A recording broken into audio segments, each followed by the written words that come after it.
Good morning, welcome to my channel. मेरा नाम सज्जाद अंसारी है और आपका सेहत कैसे अच्छा रहे इन सब के बारे में आपको मैं सलाह मशवरा देता हूँ।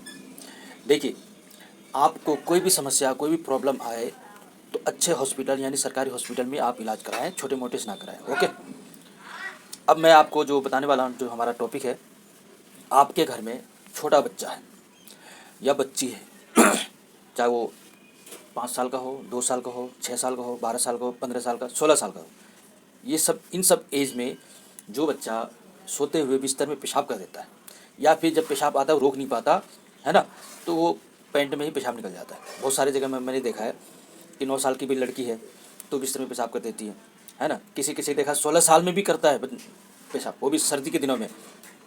इन सब का कारण वजह क्या है और फिर आपको क्या ऐसी चीज़ें खानी चाहिए जिससे कि आप उसको रोक सकते हैं।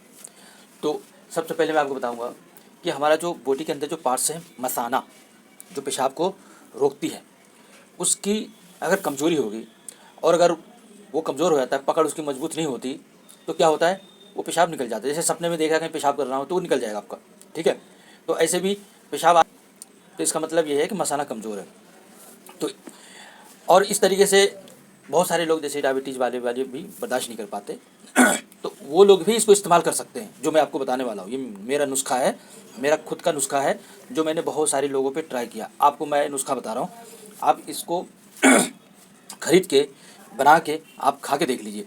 और तरीका हमारा ये है, जैसे किसी बच्चा को कोई पेशाब करता है तो एक हमारा वीडियो का लिंक है, उस वीडियो के लिंक मैं नीचे डिस्क्रिप्शन में दे दूँगा। उस बच्चे को ज़्यादा नहीं 5 घंटे सुनाना, चाहे एक एक घंटा सुनाओ रोज़, चाहे एक बार में सुनाओ। बड़े लोग भी पहले इनको सुनना है और जो माजून जो चीज़ बताने वाला हूँ वो आपको सामने रखना है। ओके। क्या रखना है, सबसे पहले नंबर में काला वाला छुहारा लाना। एक साफ चिकना आता है, वो चीनी वाला नहीं लेना है आपको, काला लेना है, बिल्कुल वो प्योर होता है। चाहे वो महंगा हो चाहे कुछ भी, रेट एक ही होता है मगर काला होता है वो वो लीजिए और इस तिलावत को सुनिए और उस जगह छुहारे को रख दीजिए। क्योंकि मेरे पास तो बहुत सारे लोग आते हैं, मैं सामने पढ़ के उसको देता हूँ, तो आप दूर में हैं तो इसलिए ये तरीका मैं अपना रहा हूँ कि आप उस तिलावत को चलाइए और उस जगह रख दीजिए। और अगर मिक्सी है तो आप रोज़ाना 2 छुहारे पानी दीजिए रात में, सुबह निकाल के उसको पीस दीजिए, उसमें थोड़ा सा आधा पाउच कोकोजी डाल दीजिए, ठीक है। ये खाना आपको शाम को, ओके। और शुरू में आपको सुबह के टाइम देना, एक हफ्ते के बाद आपको शाम को भी देना चाहिए, सुबह शाम। एक आदमी कहता है चलो हम 2 टाइम नहीं दे सकते तो एक ही टाइम दे देना, कब, सुबह के टाइम, ठीक है।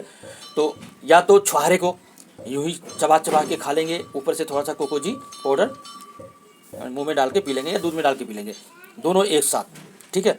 तो क्या क्या आपको बताया मैंने काले छुहारे लाना है, कितना, 1 पाव लाओ या 1 किलो लाओ, मगर इसका खाने का जो दिन है, कितना दिन, पहला तो जब तक वो अच्छी तरीके से स्वस्थ ना हो जाए, जो जिस प्रॉब्लम के लिए आप खा रहे हैं, जब तक वो सही ना हो तब तक खिलाइए। या फिर 40 दिन से पहले बंद मत कीजिए। अगर आपने 10 दिन खिलाया सही हो गया फिर भी खिलाइए, 40 दिन के बाद भी अगर हो रहा है, कर रहा है बच्चा, तो भी खिलाइए, ठीक है। और करीब करीब 40 दिन में ज़्यादातर लोगों का हो ही जाता है। तो लगातार खिलाना है, एक दिन भी नागा नहीं करना। तो छुहारे और डीएक्स कंपनी का कोकोजी, ये दोनों मिक्स करके पाउडर बना के, माजून बना के उसको यूँ ही खिला सकते हैं, या नहीं तो अलग अलग करके खिलाइए, ओके। और ये जो तिलावत के बारे में जो बोला मैंने, इसको उस बच्चे का ज़रूर सुना दीजिए। अब इसको सुनना क्यों ज़रूरी है, मिसाल के तौर पे बहुत सारे बच्चे जो इस्लामी रवायात, इस्लामी अक़ीदे के मुताबिक कहता हूँ, बच्चों पे मसान की बीमारी जल्दी होता है, बच्चा सूखता है, बीमार होता है, बच्चों भी ज़्यादा टारगेट होता है, ऐसी चीज़ें, नज़रें लग जाती है बच्चों पे बहुत जल्दी, वगैरह वगैरह।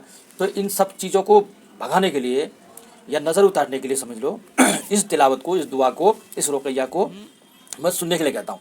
बड़े को भी कहता हूँ, छोटे को भी कहता हूँ, सब कोई सुने। जब आप इसको सुनेंगे तो सुनने के बाद सबसे पहले नंबर में आपकी सांस, अगर वो चीज़ आपके अंदर में है तो ऐसा आपको महसूस होगा, सांस आपकी चालू हो जाएगी, धीरे धीरे तेज़ होने लग जाएगी, सांस तेज़ हो जाएगी, लंबी लंबी सांस आने लग जाएंगी। उसके बाद फिर होगा, बदन हाथ में गर्मी लगने लग जाएंगी, खुजली होने लग जाएंगी, सुई जैसी चुभो जैसे होता है, जैसे जादू किसी ने किया है तो सुई जैसा चुभन सब महसूस होगा पैरों में, कहीं भी। और अगर ऐसी कुछ आशिक चीज़ें हैं तो वो क्या करता है, नींद लाने शुरू कर देगा, जहन को हटाएगा आपका बार बार, उस दुआ उस शब्द पे ध्यान नहीं लाने देगा, कुछ ना कुछ सोचने पे मजबूर कर देगा, ध्यान को हटाएगा। तो आपको करना क्या है, ध्यान अपने उसी जगह लाना, बार बार मश्क करना है, एक्सरसाइज करना है, अभ्यास करना है कि हमारा ध्यान उस शब्द पे रहे जो वो पढ़ा जा रहा है, उस दुआ पे, ठीक है। और आपको नींद में आने लग जाएंगे। तो नींद जब आने लग जाए समझ लेना, पानी पी लो, नींद को आने मत दो, लेट के मत सुनना, बैठ के सुनना।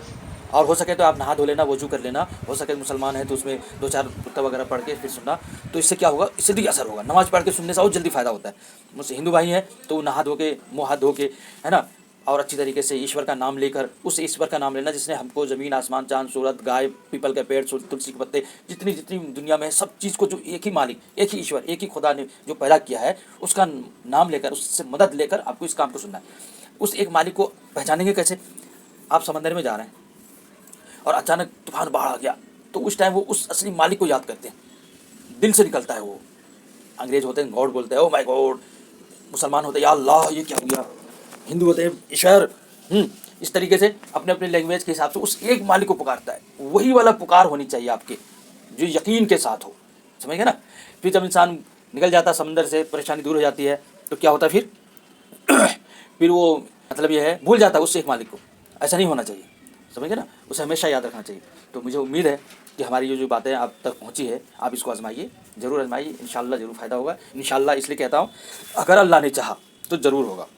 इंसान लाख कोशिश कर लें, कुछ भी नहीं हो सकता। दवाई से भी आपका कोई इलाज नहीं हो सकता, दुआ से भी नहीं हो सकता, किसी से नहीं हो सकता, अगर अल्लाह ने नहीं चाहा तो। और अगर अल्लाह ने चाहा तो एक बार ईश्वर का नाम ले लिया और पानी एक घूंट पी लिया, अल्लाह ने चाहा तो उसमें शिफा दे देगा। या यूं ही अल्लाह का कुन फयकून, या मतलब कुन हो जा फयकून, कुन फयकून मतलब अल्लाह सिर्फ कहता है हो जा, बस वो हो जाता है। ईश्वर में इतनी ताकत है, इन्ना अल्लाह अला कुल्ली शैइन कदीर, अल्लाह ताला हर चीज़ पर कादिर है। आग को गुले गुलजार करके और बिल्कुल ठंडा करके एक अच्छा सा झरना जारी कर सकता है, और नदी को, नहर को, समंदर को एक ऐसा रास्ता निकाल सकता है जिसमें कि लगे जैसे 100 साल से पानी ही ना गया हो, और सारे इंसान पास हो जाएं और फिर अल्लाह के हुक्म से दुश्मन को उसमें तबाह कर दें। तो इन अल्लाह ताला हर चीज़ पर कादिर है, समझिए ना। इसलिए इतना यकीन रखना चाहिए।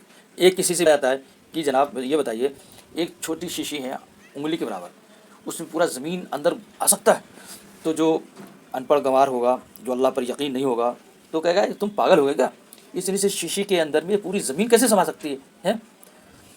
और वही एक आदमी से पूछा जाता है कि आपको अल्लाह पर यकीन है? कहाँ, कि बताइए शीशी के अंदर इस ज़मीन को पूरा अंदर अल्लाह ताला डाल सकता है? कह रहे हो नालायक को, पूरा ज़मीन ही क्या, पूरे कायनात, पूरे सातों ज़मीन आसमान, इससे भी और ज़्यादा ले आओ, उसको भी अल्लाह ताला इस शीशी के अंदर क्या, सुई के जो धागे नोक होता है, नोक उस पर खड़ा कर सकता है, और जो सुई के जो छेद होता है उसमें भी आर पार कर सकता है। इतना यकीन हमारा होना चाहिए, समझ गए ना।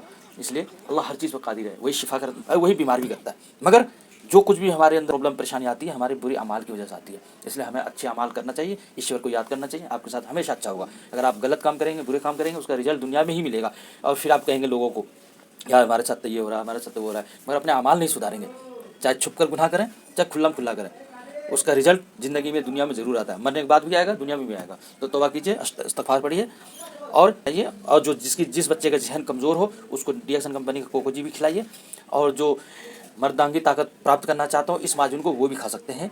मतलब जो मैंने तरीका बताया माजून बनाने का, मगर ज़्यादा दिन तक बनाकर ये इसको रख नहीं सकते, इसलिए आप 1 हफ्ते तक बना के रख के उसको खाइए। फ्रिज में रखना होगा या नहीं तो रोज़ बनाइए, रोज़ खाइए, सबसे बेहतरीन तरीका है। 2-4 छुहारे पानी में डाल दिया अपना, और पानी में डालने के बाद सुबह फूल जाता है, मिक्सी में पीसा और उसे कोकोजी की पाउडर मिला दिया आधा, अब मिला के दूध के साथ पी लो, एकदम क्या मस्त टेस्टी।